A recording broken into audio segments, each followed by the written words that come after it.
They came to kill Christians. What happened in this church shocked Boko Haram.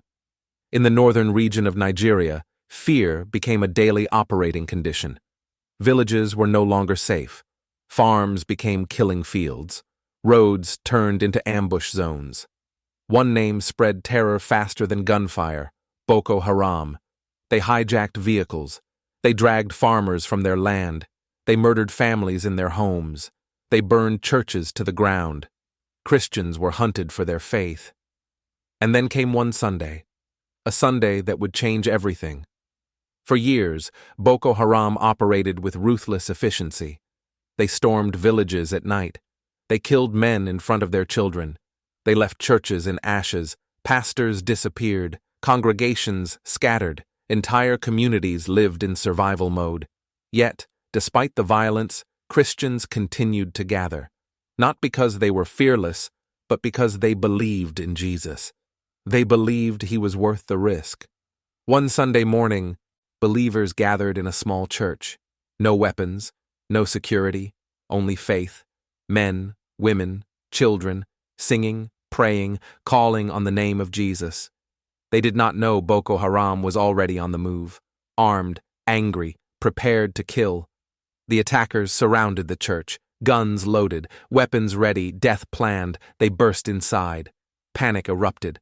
But instead of running, the church began to pray, loudly, desperately, boldly.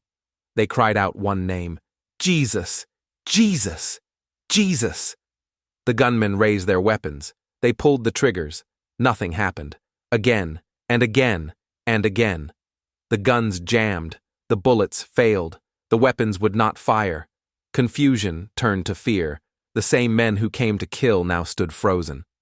While the church continued to pray, calling on Jesus Christ, the attackers tried to fix their weapons.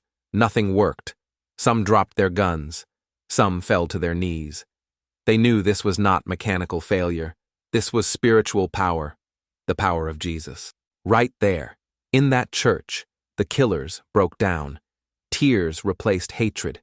Fear replaced violence. And something unthinkable happened.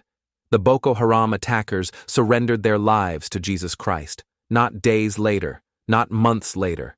Right there, in the church they came to destroy. They were discipled. They learned the Bible. They were transformed.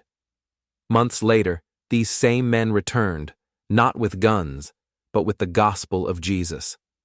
They went back to their people, back to their villages, back to former fighters, preaching the name they once tried to silence: Jesus. This is not politics. This is not propaganda. This is the power of Jesus Christ. Weapons fail. Violence stops. Lives change. If the name of Jesus can stop bullets, he can change any life. Like,